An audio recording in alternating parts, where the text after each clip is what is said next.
Good afternoon. My name is Doris Davis. I'm going to go ahead and get started. So today I'm going to talk about the CARES Act applications and how to complete your CARES Act application online.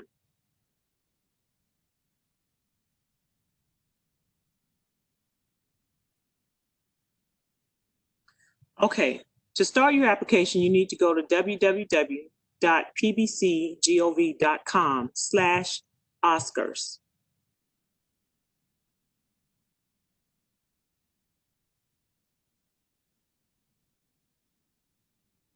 If you already have an account on OSCARSS and you've applied for services through Community Services OSCARSS system before, you can just sign in. If you don't have an account, you can register for one. To register, the first thing you'll do is read and accept the terms and conditions. The terms and conditions are in English, Spanish, and Creole. You will complete the registration details with things such as your name, your date of birth, your gender, your email address. You create a password. Confirm that password. You'd enter your social security number and your address. After registration, you will need to go to your email account, activate the registration, and it will take you back to the login page where you can then log in with using your email account and the password that you created during the registration. After logging into OSCARSS, the first page you'll see is a client activity page that shows an option to apply for COVID-19 assistance. You'll see all other applications that you might have applied for in the past on this page. This page only goes back 1 year, but if you've never used our system before, this page will look much different as it will be blank. So COVID-19 applications have to ask a number of preliminary questions. Once you ask those questions, answer those questions, you need to answer yes or no. You can click next.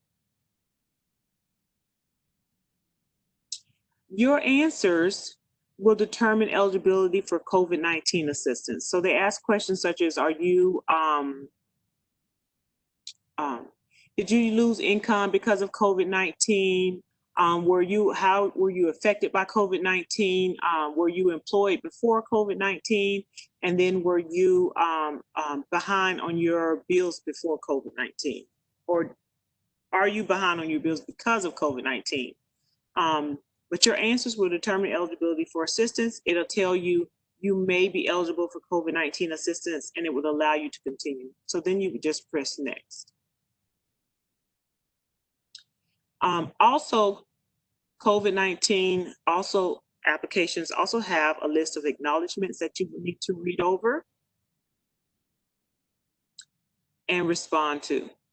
So after reading the acknowledgements, you will certify that you have read, understand, and agree to the stipulations, and then you will choose next.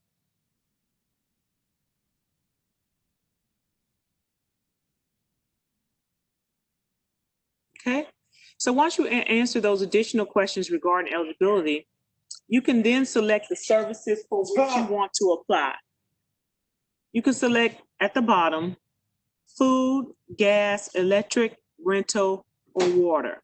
So you must select the services for which you want to apply, the services that you're behind on. And remember that the bill must be in a household member's name. You cannot apply to receive help with services for which that are not in your name or a member of your household. Okay, for this application that we're looking at to the left, the applicant below selected rental payments. So he'll need to provide the following information. For rental payments, you need to supply the rent due date. You'll need the landlord name, address, email, and phone number. You need to know your monthly rent amount, the base rent. You'll need to answer questions about the rent, such as receiving federal housing subsidies. Do you receive a housing subsidy or not? Do you have a rental late notice or eviction notice? Have you received an eviction notice caused by the COVID-19 pandemic? Rental pass due start date and a rental pass due end date. If you are past due for the months of April, you would need to say April 1 until today's the current date of June 23rd. You could put down June 23rd or June 30th, since rent for the whole month can be included. And then you need to know how much of the past due amount is requested.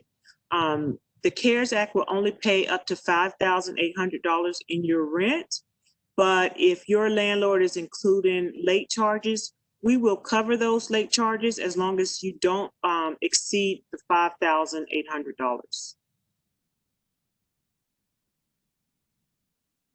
Let me make sure I'm on the right page. Okay, then you will need to then need to read over and look at the acknowledgements again. The system is going to bring up the acknowledgements as part of your application. And then you have to check that you understand you are applying for emergency assistance, and this is a one-time assistance. So then you will select next, click the box and select next. Then the application will continue with your personal details. So we'll start with the personal details that you created or you typed in when you were doing your registration. It's going to ask you if you need to make any changes to any of those details. Okay. After reviewing and updating your personal details, you can select next. Then you would review your address information. If your address has changed, you need to make that change. You have an opportunity to put in your residential address, a mailing address, and an emergency contact. Okay. The person that was applying for this service did not have any other household members. He was in a household of one. But at this time, you would review your household information.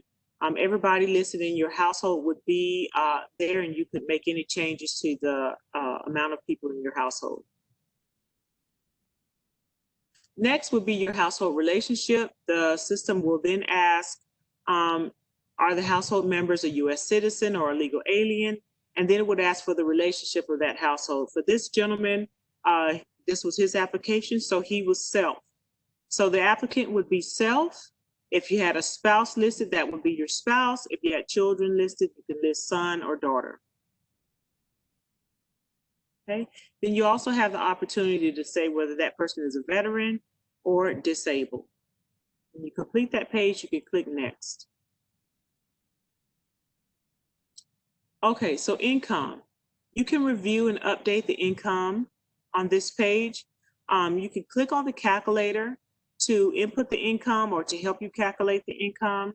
Let's say you want to calculate a yearly income.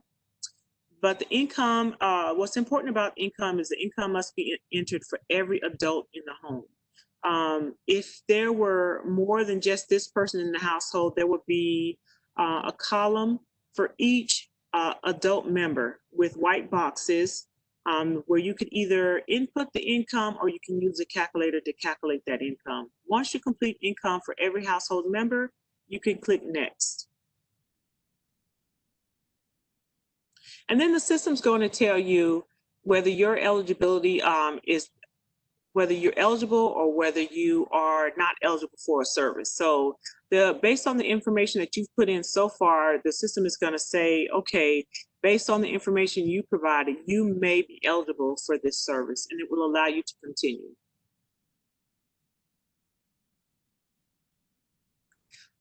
Finally, we get to uploading documents. And this is where a lot of people have had some issues. There are some documents, there are some documents that need to be downloaded, printed, and then re-uploaded. So the balance statement is one of them, and we'll go over that. But you need to be able to upload, you just click on the upload button. It will ask you, it will let you know what file formats that are accepted, and you can just choose the file that you want to upload. You can choose you can hit choose file, browse for that that document in one of your folders or on your desktop or wherever you have it saved, and then save it. Okay. Once you are done uploading all the documents that you need for that category, you can just hit close. Okay. For the balance statement is only for rental assistance, so it wouldn't show up if you were not requesting rental assistance, but you would need to click on form to download. The form is attached to this application. A person would only have to click on form to download. It would download it to your computer. It's going to show up as a PDF document. You can print it or you can type right into it, but you would need to print it because the landlord needs to sign this form. And so this is a copy of the balance statement. The landlord must complete the form and it should be uploaded into the supporting documents page. So when the landlord is completing this form, be sure to include the tenant's name. You would print that, print in, type in the address. You need to write in the total past due rent or the past due amount that the landlord is requesting. And then at the bottom here, the landlord has the opportunity to break down the list of the charges. So each month is listed. So if I was behind on my rent, April, May, and June, I would put April, May, June. The amount of rent for each month is, let's say the rent is $1,000. You will put down $1,000 in each one of the blanks. And a late charge. If the landlord is charging you a late charge per month, you would include those late charges. If the landlord is also charging you some attorney fees and court costs, those can be included as long as they do not exceed, the total does not exceed $5,800 or 3 months in rent. So at the bottom, the landlord or his representative must sign and date the form. So they would print their name there, sign, and include a date. Okay. All applicants also for our CARES applications must complete a W-9 tax identification form. This is for the applicant, not the landlord. The landlord will fill out a W-9 as part of a different process when they try to become a vendor for the county. So just like you would do the balance statement, there's a form to download button. You just click on the form to download and print the W-9 form. And if you are printing this W-9 form from home or somewhere else, you only need the first page. You can read the additional pages. They are from the IRS office, but you only need to download and print the first page. Okay. So when completing the W-9, request for taxpayer identification number and certification, you'd first print your name as it shows on your tax returns. If you have a business, you can fill out line 2 and write in the name of your business if that's part of your CARES application.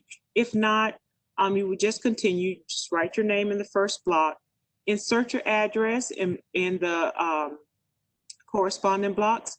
Now, in the middle is a section where it asks you if you're applying as a individual, a sole proprietor, a partnership, a corporation.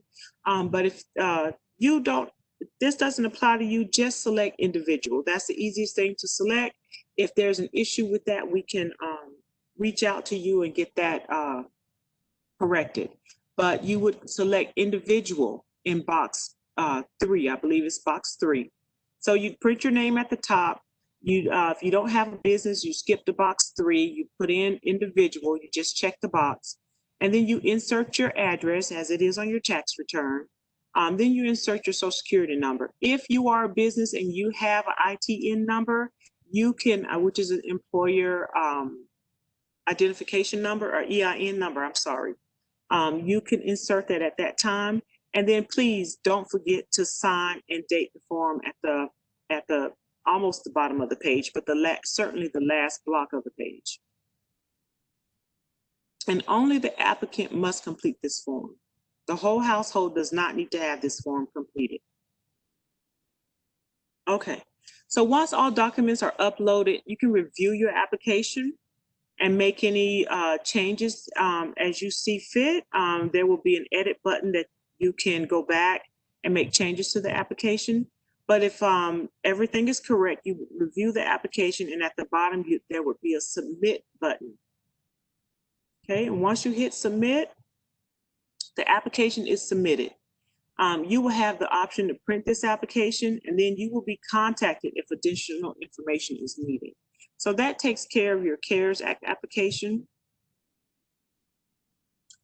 We have a frequently asked questions is available for anybody that wants to read some of the common questions that we've had about the CARES Act. And then also you can report a technical problem. Remember that right now on this website, this report a technical problem is shown a lot bigger, but at the time of this presentation, it was in blue letters with the flag at the bottom of the page.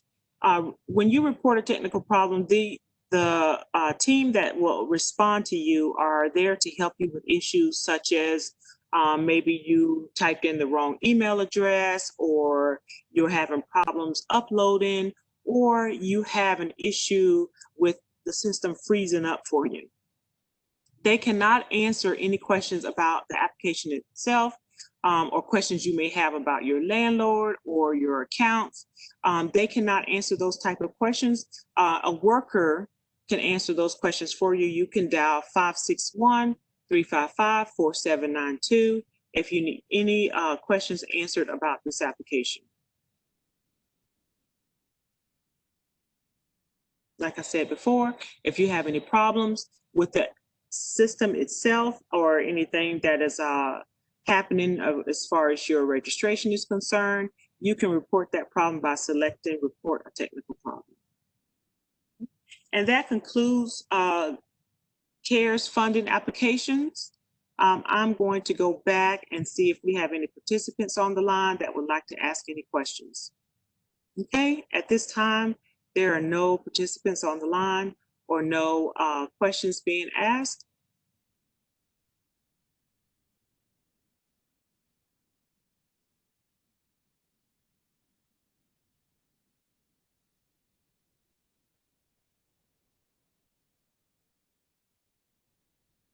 Okay, so that concludes the tutorial on completing CARES Act applications.